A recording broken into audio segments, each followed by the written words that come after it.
संपत्तीपेक्षा ही जी बसलेली संतती तुमच्या मांडीवर आजूबाजूला त्यांच्यावर चांगले संस्कार करा. नाहीतर रामायणात वाल्याचा वाल्मिकी झाला, पण बीड मध्ये वाल्मिकी परत वाल्या झाला. कशामुळं? संगतीमुळं. म्हणून संगती चांगल्या ठेवा. आणि सगळ्या आईंना माझी विनंती, सुंदर असं ताईंनी आबिर गुलाल भजन म्हटल्यानंतर वाटलं, पुरी कन्यापुत्र होते जे सात्विक तायाचा हरिक वाटे देवा. काही ताईंनी गोड आवाजामध्ये भजन म्हटलं. अशा एक तरी ताई याला त्याला शिवे देण्यापेक्षा भांडण्यापेक्षा भजन म्हणणाऱ्या तयार व्हाव्या. तुमचं काय म्हणणं आहे? आपण उरी दोन्ही काढण्यामध्ये युक्ती तरबेज असतात. कधी कधी तर सासू सुद्धा म्हणते, भया सुंदर भारी भेटली, कांडाच पडती जाग्या. पण अशी कुठली सासू म्हणली का की सुन माझ्या बरोबर हरिपाठ म्हणते? म्हणा चांगल्या गोष्टी म्हणा आणि चांगल्या गोष्टी करा. चांगलं केल्याने चांगलं होत नाही, मग वाईट का करायचं? एक वेळ तुम्ही चांगलं करू नका, पण कुणाचं वाईट सुद्धा तुम्ही चितू नका, हे भगवंत सांगतात. आणि भगवंताकडे तुम्ही बघा, समोर भगवंताची मूर्ती आहे. मी महाराष्ट्रात एवढ्या मूर्ती बघितल्या, पण या मूर्तीचं एक वैशिष्ट्य आहे, जी गोमाता आहे ती गोमाता पृथ्वीकडे बघते आणि सांगते, मस्तीत राहू नको, तुला मातीत जायचंय. ही मूर्ती सांगते. किती जणांनी हात आले मला माहित नाही. बाकीकडे गायी सरळ बघते, पण आपली गायी पृथ्वीकडे बघते. आणि भगवंताचे 6 डोळे, जे बघत त्याला वाटतंय माझ्या डोळ्यात बघते. वाटतंय का नाही? आणि मग तुम्ही पापणी का पडता? चूक झाली बघा. 15 दिवस कावड पाळली, नंतर धार लावली. चूक झाली ना? आणि अजून एक सांगतो, तुम्ही एक वेळ आईवर प्रेम कमी करा सुनांनी. आता कोणावर प्रेम करावं सांगावं लागेल का? आईवर प्रेम कमी करा, पण सासूला चांगलं जपा. आणि ज्या सुनांनी सासूला जपलं त्या सुनाला न मागता सगळं मिळालं. आई बरोबर आहे का नाही?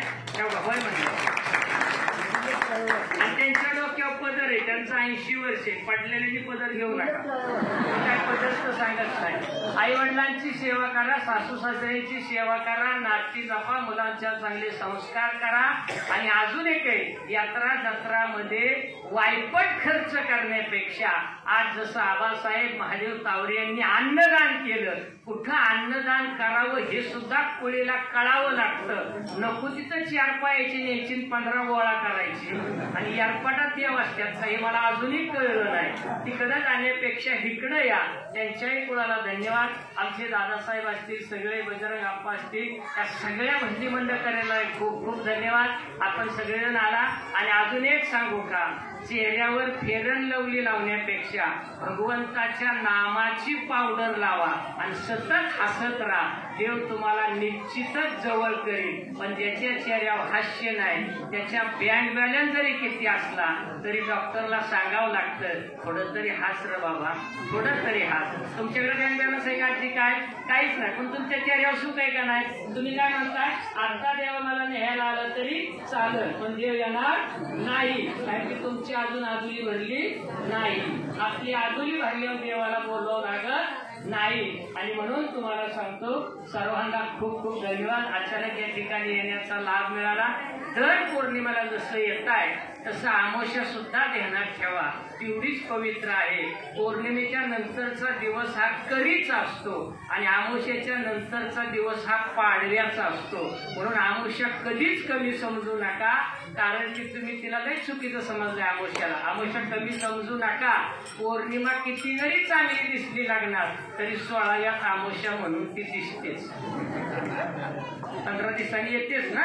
लक्षात झालं तुमच्या? पुनश्च एकदा तुम्हाला सगळ्यांना खूप खूप धन्यवाद. ज्यांनी महाप्रसाद केला त्यांच्यासाठी टाळ्या वाजवा.